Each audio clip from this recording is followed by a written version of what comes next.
মন্ত্রীরা সব কোথায় গেল, এমপিরা সব কোথায় গেল, কোথায় কাদের কাকা, ওদের সারা দেশটা বড় লাগে ফাঁকা ফাঁকা। পালাবো না পালাবো না পালাবো না, যাই না তাদের দেখা, ওদের সারা দেশটা বড় লাগে ফাঁকা ফাঁকা। আইনে মন্ত্রী আটকে গেল আইনেরই ফাঁকে, দাড়ি সারা দরবেশটারে ভণ্ড ভণ্ড লাগে। শুনেছি ভাই কত নেতা নেত্রী খাইতেছে ভাই ডান্ডা, বিচারপতি কালামানিকের ফাটিয়েছে নাকি আন্ডা। এটা আমার খবর না, মিডিয়ার খবর। এই বিচারপতি শামসুদ্দিন মানিক আল্লামা সাইদি হুজুরকে মৃত্যুদণ্ডের রায় দিয়েছিল। আমরা বলতে চাই ওই একই ট্রাইব্যুনালে বিচারপতি মানিককে মৃত্যুদণ্ডের রায় দিতে হবে। এই বিচারপতি মানিক বিচারকের নামে বিগত সরকারের 5 গোলাম ছিল। টকশোতে বৈশা আমার এক বোনকে অপমান করে বলে রাজাকারের বাচ্চা, ছাত্র আন্দোলনের সমস্ত সন্তানদেরকে বলে এরা রাজাকারের বাচ্চা। ও একদম সাচ্চা ছিল। 116 জন আলিমের তালিকা করেছিল, আমার নাম্বার ছিল 23। কত নাম্বার? দুদকের কাছে জমা দিয়েছিল। আজকে যারা আলিমের তালিকা করেছিল বিনা তালিকায় কলার পাতায় শুয়ে থাকে। পুলিশ যায় বলে ভাই এত কষ্ট করবেন কেন, চলেন জেলখানার পাকা ফ্লোরে শুয়ে থাকেন। কথা কন ঠিক কি না? এদের বিচার হওয়া দরকার আছে না নাই? যারা দেশটাকে লুটে পুটে খেয়েছে এদের বিচার হওয়া দরকার আছে না না? পলকের ঝলক গেল, পলকের ঝলক গেল থামিয়ে নেটের চাকা, ওদের সারা দেশটা বড় লাগে ফাঁকা ফাঁকা। কোথায় গেল সংসদেতে মমতাজের গান, কোথায় গেল হজরত বলা স্বামী মুসমান। 70 রাকাত তাহাজ্জুদ পড়তো, বিরাট বড় আল্লাহর ওলি দাবি করতো, কিন্তু 5 তারিখে ভাগ্যে কি আছে ওরা জানে না। 41 সাল। ওরে বাবা, কত স্বপ্ন কত আশা। আর মাইক পেলে বলতো খেলা হবে খেলা হবে। পুরো বাংলাদেশের মাঠ পড়ে আছে, কিন্তু ওই খেলোয়াড়রা নাই। আসেন খেলা হবে দুলা ভাই, আসেন। কথা কন ঠিক না? এগুলো বাস্তবতা বললে অনেকে রাগ করেন, করলে আমার কোনো সমস্যা নাই বাজান গো আমার, তারপরেও নারা দেওয়া লাগবে যাতে ভুলে না যান। যারা 16 বছরে জুলুম করেছে ওদেরকে ভুলে গেলে হবে? মনে রাখা দরকার আছে না না? আমার ভাইরা সামনের দিকে যে আমি যে কথা বলতে চাই, আল্লাহ নবী মুসা আলাইহিস সালামের নাম আপনারা শুনেছেন। কারুনকে যা বলতেছে কারুন যাকাত দিতে হবে, কারুন ডেকে বলে আমি যাকাত দিতে পারবো না। আল্লাহ নবী মুসা আলাইহিস সালাম ডেকে বলে যাকাত না দিলে যাকাত আদায় করা হবে। আল্লাহু আকবার বলেন। নবী মুসার রাগ কম না বেশি? যে নবী রেগে গেলে মাথা টুপি ভেদ করে চুল খাড়া হয়ে যায়। আল্লাহু আকবার বলেন। আজরাইলকে পর্যন্ত থাপ্পড় মারছে। আল্লাহু আকবার বলেন। এক কিপ্তিক ফিরাউনের লোক এক ঘুষি মেরে দুনিয়া থেকে বিদায় করে দিয়েছে। আল্লাহু আকবার বলেন। এদিক খেয়াল করেন, সেই নবী মুসার রাগ কম না বেশি? চেহারার দিকে তাকাইয়া কারুন বলতেছে কত টাকা, নবী মুসা আলাইহিস সালাম ডেকে বলতেছে শতকরা 2.5%। কত? বলতেছে ঠিক আছে আমাকে একটু সময় দেন, আমি একটু হিসাব নিকাশ করে দেখি। মুসা নবী চলে গেলেন। এই কারণকে আল্লাহ পাক এত সম্পদ দিয়েছিল বাজান, 70টা উট লাগতো চাবি বহন করতে। চাবি যদি এত হয় তালা কত, আর তালা যদি এত হয় সিন্ধুকে মাল কত, ছোট মাথায় ধরবে না। এইবার কারণ হিসাব নিকাশ করে দেখেন এত পরিমাণে জাকাতের অর্থ আসছে, কয়েক হাজার কর্মচারী দিয়া সারা দিন সারা রাত যদি জাকাতের টাকা দেওয়া হয় এরপরেও টাকা শেষ হবে না। এমনি তো কৃপণ পায়ে স্যান্ডেল দেয় না ক্ষয় যাবে বলে, গায়ে জামা পরে না ছিঁড়ে যাবে বলে, সেই কৃপণ কি এত টাকা জাকাত দিতে পারে না? সে একটা গভীর ষড়যন্ত্র করলো। এলাকা একটা 2 নাম্বার মহিলা ছিল, নাম হলো সবদা। এই সবদার কাছে যা বলে সবদা রে তোরে 2 বস্তা টাকা দেব, অ্যাডভান্স হিসেবে আজকে 1 বস্তা টাকা দিলাম, আগামী কালকে সাক্ষী দেওয়ার পরে আর 1 বস্তা টাকা দিব। বিনিময়ে আল্লাহ নবী মুসা আলাইহিস সালাম যেই মজলিসে দাঁড়ায়া আল্লাহর পদে মানুষকে দাওয়াত দিবে, ওই ভরা মজলিসে দাঁড়ায়া একবার শুধু মুসা নবীর বিরুদ্ধে এই কথা বলবি। মুসা নবী দিনের বেলা ওয়াজ করে আর রাতের বেলা আমি সবদার সাথে রাত কাটাই, বাস এতটুকু কথা বললে যথেষ্ট, বাকি যা করার আমি করব। সবদা যেহেতু 2 নাম্বার মহিলা রাজি হয়ে গেল। পরের দিন সকালবেলা আল্লাহ নবী মুসা আলাইহিস সালাম হাজার হাজার জনতার সামনে ওয়াজ করতেছেন বাজান। ওয়াজ করতে করতে এইদিকে খেয়াল করেন, মুসা আলাইহিস সালামের আলোচনা শোনার পরে সবদার পাষাণ হৃদয় গইলা চোখ দিয়া পানি ঝরতেছে। তাড়াতাড়ি দাঁড়া। সপ্তাহ বলে আর একটু শুনি, বলে না শুনতে দেওয়া যাবে না। দুইজন লোক পাঠিয়ে দিল, ওরা এসে বলে নেতা তোরে 2 বস্তা টাকা দেবে, 1 বস্তা টাকা অ্যাডভান্স হিসেবে গতকালকে দেওয়া হয়েছে, আজকে সাক্ষী দিয়া টাকার বস্তাটা নিয়ে বাড়িতে চলে যা। সপ্তাহ বলে আর একটু শুনি, বলে না শুনতে দেওয়া যাবে না। দুইজন 2 হাত ধরে ভরা মজলিসে সবটাকে জোর করায় দাঁড় করায় দিল যখন, কারণ লাভ মেরে বলে মুসার আওয়াজ বন্ধ কর। তাকায় দেখ 2 নাম্বার মহিলা দাঁড়াইছে। মহিলাটা 2 নাম্বার না 1 নাম্বার মুসা নবীকে জানে, রতনে রতন সেনে। কথা কন ঠিক কিনা? আলেমেরাও যখন হক কথা বলে, জিহাদের কথা বলে, সুদের কথা বলে, ঘুষের কথা বলে, এক শ্রেণীর মানুষ আছে ডাইরেক্ট বলে হুজুর আপনার ওয়াজ বন্ধ করেন, আপনার ওয়াজ লাইন ছাড়া। হুজুরের ওয়াজ লাইন ছাড়া না, তোমার জীবন লাইন ছাড়া, তুমি একটা তার সেরা। কথা কন ঠিক কিনা? আমাদের আফসোস লাগে ওই জায়গায় বাংলার জমিনে বাণিজ্য মেলার নামে যাত্রার প্যান্ডেলে রাত 12টার পরে নর্তকীর গায়ে একটা সুতার কাপড় থাকে না, ওখানে ওরা 144 জারি করতো না। যারা বাংলার জমিনে তাফসিরুল কোরআন মাহফিলে ওয়াজ মাহফিলে 144 জারি করে কোরআনের কথাগুলো বন্ধ করে দিত, আমার বিশ্বাস ওদের জন্ম মুসলমানের ঘরে হতে পারে না। কথা বলে ঠিক কিনা? মসজিদে দাঁড়িয়ে সুদের কথা বলা যায় না, সুদখোর সভাপতি গলা খা করতে বলে হুজুর এই ব্যবসার সাথে আমি জড়িত, খামাখাইটা বলতেছেন কেন? এরকম আছে না নয়? আমার ভাইয়েরা হক কথা বলা লাগবে, এটা রাসূলুল্লাহর মেম্বার। মুমিনেরা হক কথা বলবে, কোনো বাতিল শক্তিকে দেখে ভয় করা যাবে না। আমরা কোনো বাতিলের চোখ রাঙানিকে ভয় পাই না। কথা বলেন ঠিক কিনা? রাগ করতেছেন আপনারা? রাগ করতেছেন? যারা কোরআনের মাহফিল বন্ধ করে দিত, আজকে তাদের ক্ষমতার দুয়ার বন্ধ। কথা কন, কথা কন। যারা বড় বড় কথা বলতো, আজকে কই গেছে? আছে আছে আছে, হাজার হাজার বিঘার জমির মালিক, একে এমপি মন্ত্রী, কই গেল? এক টুকরো জায়গা জুটতেছে না যেখানে মাথা গুজে একটু লুকে থাকবে। কথা কন, কথা কন। গ্যারেজে 5 কোটি 10 কোটি টাকা দামের গাড়ি পড়ে আছে, কিন্তু ওরা নাই। ওরা আছে, ওরা আছে, সব পালিয়ে গেছে। কথা কন ঠিক কিনা? ওয়াল্লাযীনা হুম লিয-যাকাতি ফাঈলুন। আর একটু জোরে বলেন আল্লাহু আকবার। মুমিন বান্দার 3 নাম্বার গুণাবলী, আল্লাহ যদি মুমিন বান্দাকে নেশা পরিমাণে সম্পদের মালিক বানায় দেয়, মুমিন বান্দা সক্রিয়ভাবে হিসাব করে করে বছরে একবার যাকাত দেবে। কার ভয়ে? যাকাত দেওয়া নফল না ফরজ? জোরে বলেন, যাকাত দেওয়া নফল না ফরজ?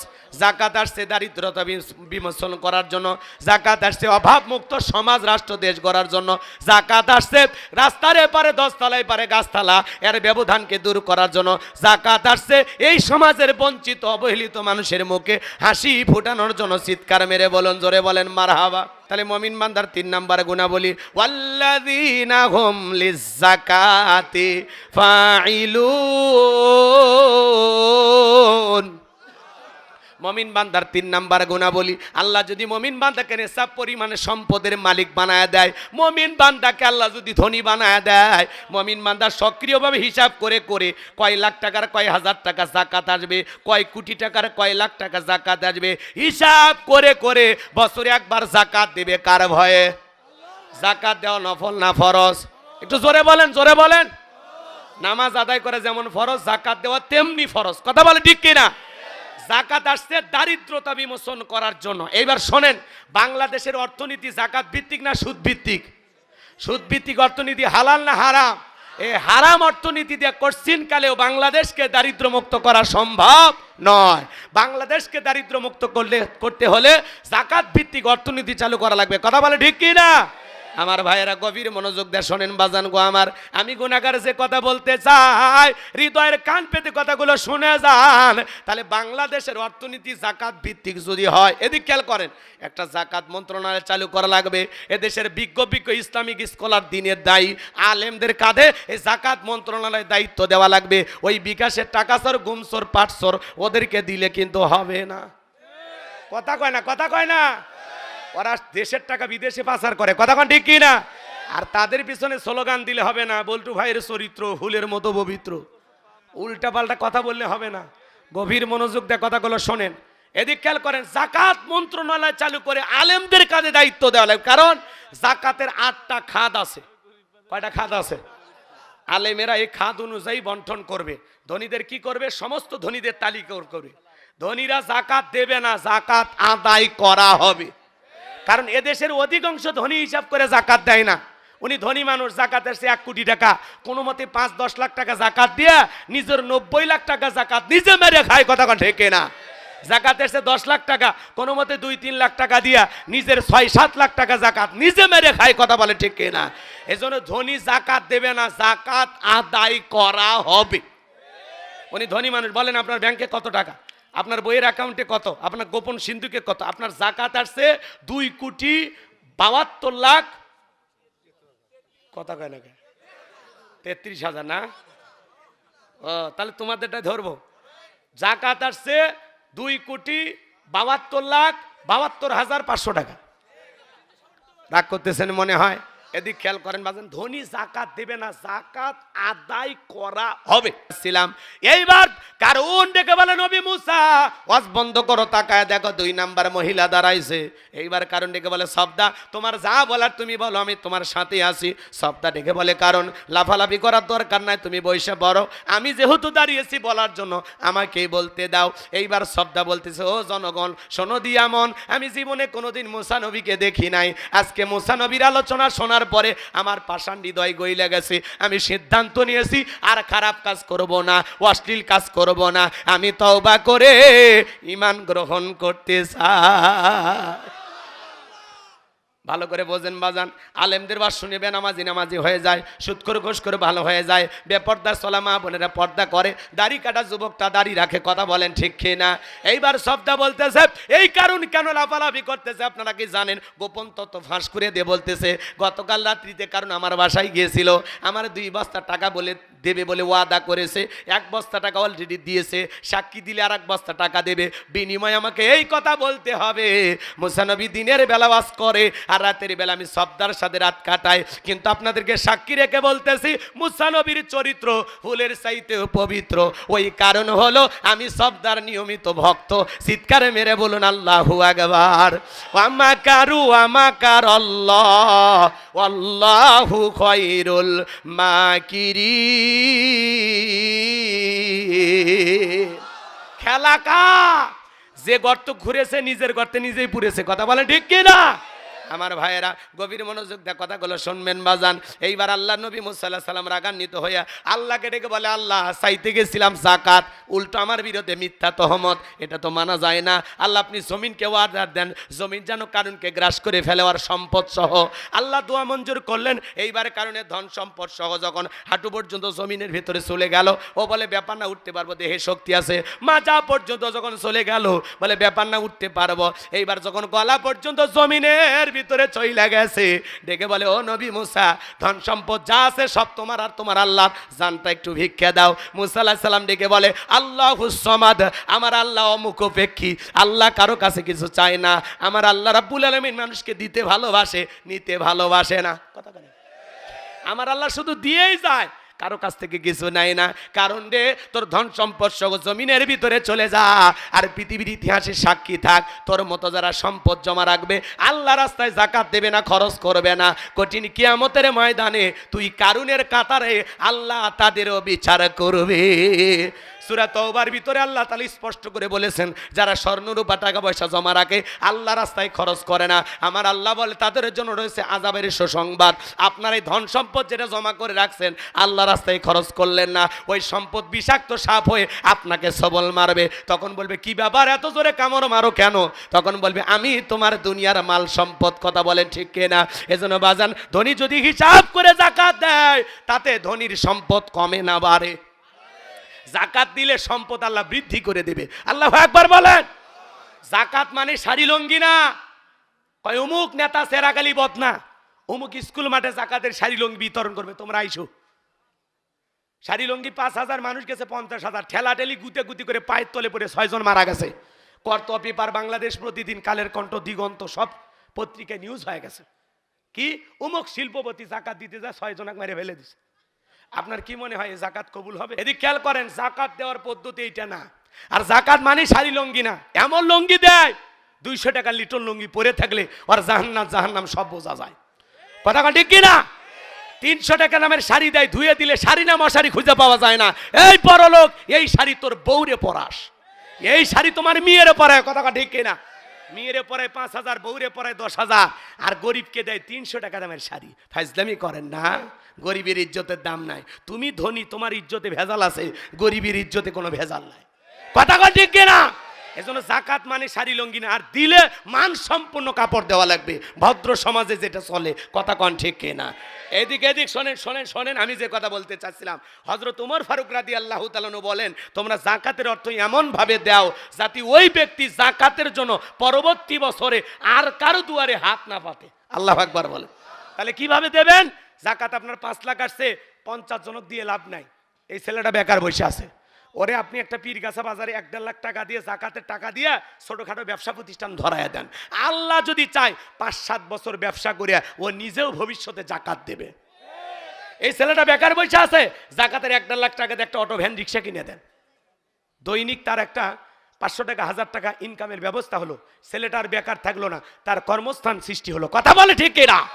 একটা বিধবা নারী আছে, শাড়ি দিয়ে কি লাভ? সেলাই মেশিন দেন, 2টা ছাগলের বাচ্চা কিনে দেন, 2টা গাভী গরু কিনে দেন, এগুলো লালন পালন করে ভাগ্যের চাকা ঘুরাবে। যাকাতের অর্থ দিয়া মানুষের কর্মস্থানের ব্যবস্থা করতে হবে। কিশোরগঞ্জে একটা গ্রামের নাম হলো হাসি খুশি গ্রাম। এই গ্রামের মানুষ, শোনেন, রাষ্ট্রীয়ভাবে কখন যাকাত প্রতিষ্ঠিত হবে ওটার সময় আছে। এই গ্রামের নাম কি? হোসেনপুর। এই গ্রামে কি 20-30টাও ধনী নাই? আপনারা এদিক আজকে সবাই মিলে এক জায়গায় মাহফিল করছেন, সবাই মিলে মসজিদ বানান না? তো যাকাত একটা ফরজ ইবাদত।